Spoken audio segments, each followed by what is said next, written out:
Positioning 2 on that Invisible Woman, as you can already see FlyQuest taking the high ground. They were expecting Citadel to try to contest them on top of that bridge, but looking to their left to try to cover their backs with these squids. Backing away, nice push off from Cooper, and it's a follow-up from Energy on top of the anti-heal potential with the Hela and the No More. As Energy, he is flinging these shots, and he is able to find a lot more of this impactful damage, and even with a Terror Cape, talk about a lot of that damage potential. You don't even need a man to some of those cooldown resources from FlyQuest, and so that they look in front of them and not behind, because Tanuki's in, putting the pressure on the Daredevil. Trying to harass the backline here, needs some help though, as Endo gets stunned, he gets stopped. It's a follow from Energy, but it's a back and forth. Having that invisible boundary to match that up can, it's a Venn diagram while Vision in the back line is also going to try to match this No More here together. Over to the left side, he's got the whale ready to blow, and with the Eternal Bond, he's got the reset. Presence on the objective, they have to go directly into the line of sight coming through from this Hela, while also putting one of the players onto the point to keep it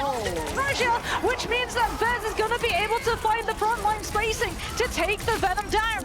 The Tidal Urge here on top of it to find Enzo, but with Tanuki being on this Daredevil, he's past the come on through, but instantly it's going to be clocked by Citadel coming on through, and they're just going to go first, put the pressure onto FlyQuest before they can rotate into a position to use the Hela Naval. This is classic Citadel bread and butter domination play, but the punishment is there. Invisible boundary catching onto the slow after Citadel have already used theirs. And they were trying to wrap right behind them here as the Dance of the Butterfly comes out from Melio. Here comes the whale, the sounding of the 7th trumpet, that of the Eternal Bomb from Zelos. And Vez does have that psionic seduction. They have the dance off, it's a nice little look at the Coachella, but with the follow from Enzo, staring at that Doctor Strange shield before he goes down. Vez also has the potential with that Doctor Strange portal to allow FlyQuest to come right back around. Overtime, taking away in favor for FlyQuest. Rage of Ultron comes on out. FlyQuest not using the Invis boundary just yet before they heal through it. Still holding on, they've got the Strangling Prison too, and Citadel off of the point. An unexpected elimination comes on through onto the Venom, and they're just not in a position for the next one to be able to exchange onto that objective. And overtime, it was going for so long. It's unforgiving, it burns out immediately. FlyQuest do have the advantage though, they've got the ultimates and they know this. They can go first, they can go fast if they so choose, and they absolutely are. Galactic Legend, however, in the interim, Polly was able to build the Freedom Charge. They are still going to be slowed by the Invisible Boundary, but trying to navigate out of it means that they go directly into the Galactic Legend. Highly harassed. Every single point that they try to walk forward, they are met with resistance, but that's what the Strangling Prison can punish. Not just to catch, however, Citadel with the follow-through, only one of them got hit by the Groot ultimate, and the rest of the team were ready for the group hug. Oh, it's the double trade-off, but with FlyQuest dwindling in numbers, Energy, he may have gotten that quick quest Yet again, forced to hold off. Polly on the off angle, making sure that Energy and Vision are trying to take control of it, but that means that the Captain America wasn't there to disrupt the walk-up, and FlyQuest have already found themselves onto point. Fate of both worlds comes on through, it's going to be able to get caught onto though with the psionic seduction. The Luna is the only one CC immune. They're trying to find the pick onto Tanuki. Build a house though with the group walls before Energy manages to go right back up.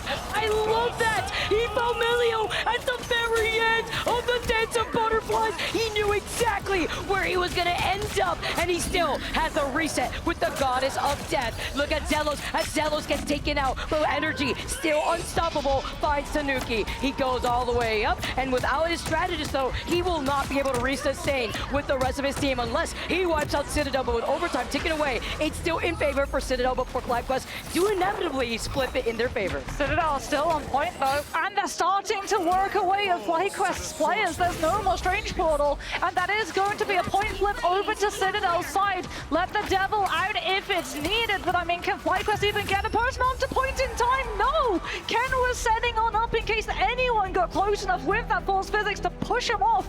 We find ourselves in Grove. Look at the pounds together with Enzo. He's caught them on the high ground, but look at all those squids. And with the chokehold into the drop kick, there is nowhere to go if you are that Venom.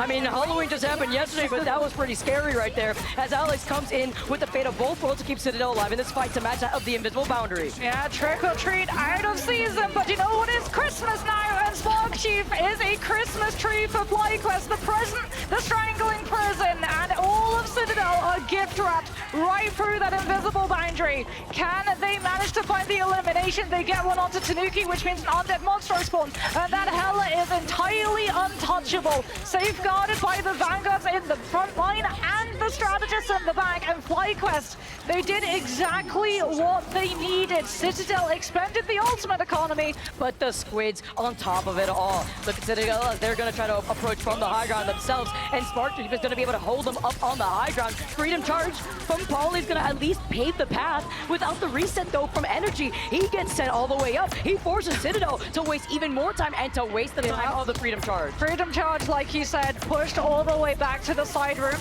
Does mean that once the Goddess of Tempest on the dive is in position, Enzo with the Feast of the Abyss applies the anti-heal, and Citadel are able to find the target focus onto each of these players individually, with the ability to hop from them like stepping stones, one by one into a point. Not sure whether or not it's going to be the commitment dance of the butterflies comes on through, everyone inside one small room. Invis boundary was pulled in the meantime though, and Cooper is able to bolt it directly into that space that Citadel weren't able to disengage safely from. And with Energy now finding Enzo, sure, they force out that invisible boundary from Cooper, but they still have the survivability of Spark Chief and that Freedom charge. Everybody grouped up together as he hurdles the rest of FlyQuest forward, and Vision coming out of left field has a whale landing on 3. It's a follow-up to find Ken, to find Alex. No strategist left from Citadel. Energy is able to disengage to let the Devil out, but that just means that Citadel had the Daredevil ultimate all the way going through before a strategist ultimate could save a FlyQuest players.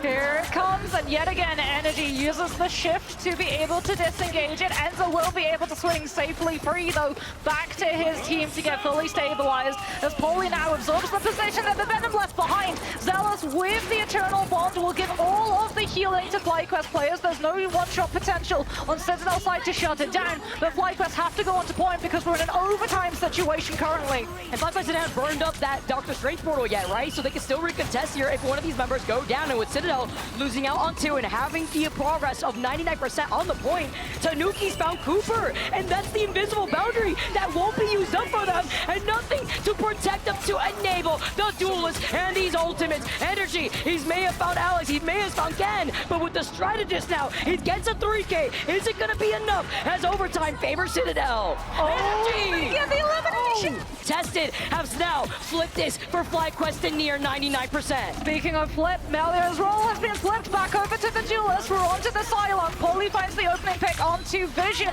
and that's invisible boundary force out from FlyQuest 2, trying to by the time Disaster hit into that Eternal Bond before Citadel get to go aggressive with the Let the Devil out. Devil comes on out, but Zealous has the Cloak ultimate and will be able to sustain FlyQuest players, but we have the stack. Overtime in play. FlyQuest position force. They have to eat the Feast of the Abyss and the Dance of the Butterflies. Dance comes on through first, forcing Freedom charge. It's all on Enzo! And Energy taking to the skies too. It forces Citadel to hide in that side room, and they can't show up. The crowd, they show their support as overtime goes away. FlyQuest, they stay planted. Tanuki's no more. And FlyQuest, they take the first map.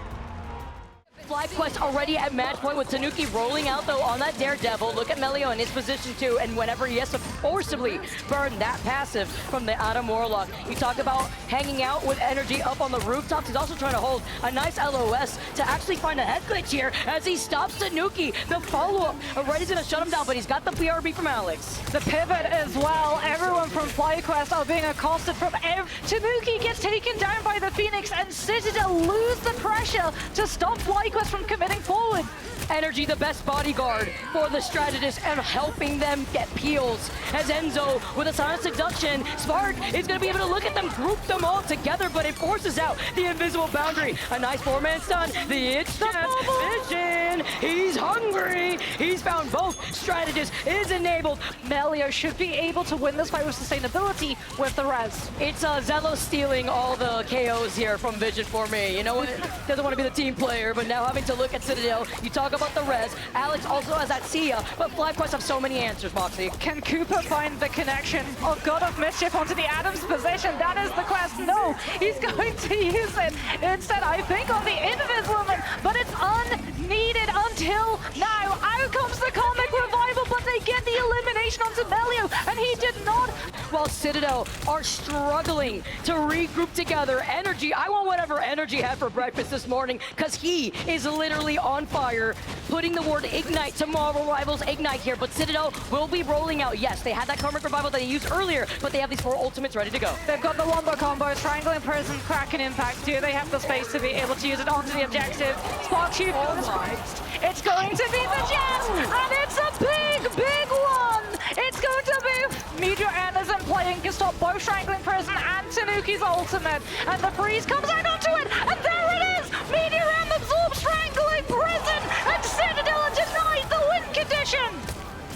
Losing out on what they needed to lean into, with Melio at least having that Karmic Revival ready to go. It's a fate of both worlds. Tanuki making his way back. Overtime taken away as Citadel have not gotten an inch of progress on this point. Karmic Revival is going to be in the hands of Melio. We can see his silhouette through the wall, posted up on the verticality. They're expecting FlyQuest to sweep.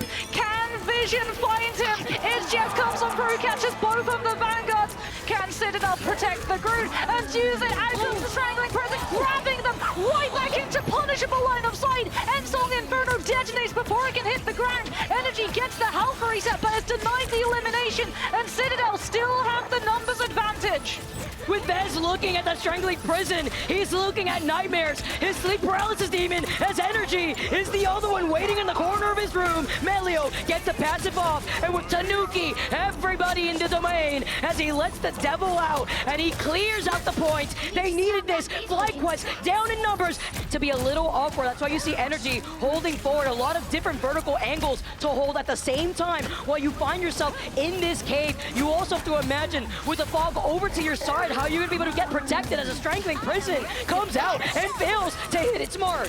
FlyQuest, though, they've got so many ultimates to punish the bringback. All that hard work, but FlyQuest were calling it out. They were expecting this Karmic Revival. Vez goes up, Meteor M, the wombo combo as Energy comes crushed. Literally stuck in purgatory on this payload with overtime activated. Melio, the MVP, needs to start building into another Karmic Revival. Huge, as you see the group walls coming up. Look at Energy, look at what the bread and butter is going to be for FlyQuest. They're going to look for the Strangling Prison into the Kraken Impact. Such an early soulbind as well, and it's immediately cordoned off by Sparktube with the group walls. Citadel have to rely on the fate of both walls, but that just means that Energy gets to hold his ultimate and wait for it to be done. Invisible boundary comes through from Cooper, slowing everybody down. It's overtime. Citadel have no choice. Vision gets the eat. Both of the Vanguards off of the map yet again, and this time Melio can't abandon his post. He's got to get the Karmic Revival cast off, but no one is on the objective. FlyQuest had cast them all away, and that is where we now have. And so backing away though, look how aggressive FlyQuest is getting with the roundabout rotation. While Citadel try to match them, they drop down, and Tanuki's found Vision. Ironic here being on the Daredevil, as Sparky is going to be able to get the shish kebab onto Polly. It's a trade-off here, while Tanuki's trying to eye out where that Loki is. It's Cooper who knows he's in trouble as he tries to hide right around the other side of the rock, but he gets some PO and some help from Zealous being on the Invisiwoman. That's regen domain though. Already advantage coming on through from Citadel. Soulbind's going to get them moving forward aggressively too. Into FlyQuest, pushing them, trying to at least, into Tanuki's Vision so he can start cleaving through all of these players with those righteous crosses. Gets the pick onto Zealous, sets Energy up low enough that Enzo can clean it on up, and that's another force of regen domain as FlyQuest use them as hopping stones, stopping FlyQuest's push. And then getting out, making sure that Melio can have a lot more space to be able to work up against Sparktubes. Good force physics, prevents the Assassin's Charge, kidnapping away one of the strategists as Ken goes for the copy onto the Invis-Woman. It's a final fight territory. Zealous is going to have invisible boundary. Citadel has to hold their position to prevent FlyQuest from moving forward, but the regenerative domain keeps them all safe, getting to put pressure onto the soul-minded players, and this is just FlyQuest unstoppable moving forward. Sparky says, welcome to Atlanta. We're here to play. He's a problem, as Melio is able to find him at the very end for overextending. But Citadel, they keep this contention. But FlyQuest, look at that end zone. Look at their goal, because they are nearing the goalpost right now with this payload. Melio has Karmic Revival onto the Jab or the Invis just to be able to secure their position, and there it is. Force physics to grab Citadel in, slow them with the invisible boundary. Alex will be able to overlap, but here's the wombo combo to find the elimination for the strategists.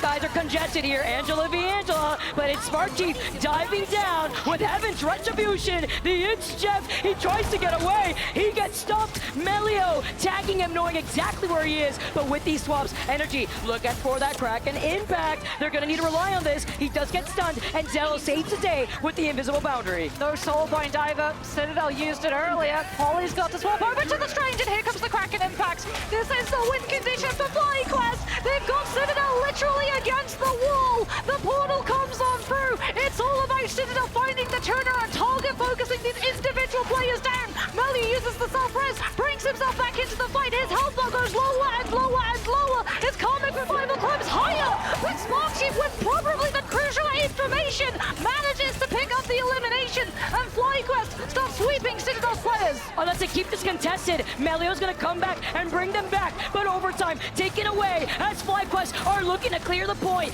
Tanuki lets a devil out. Alex, though, with the invisible boundary out, he used it already, and Citadel, they are not sustaining. It is FlyQuest with the number advantage, and he take it all the way home in their own home turf. FlyQuest says, joke, joke. I love to see this.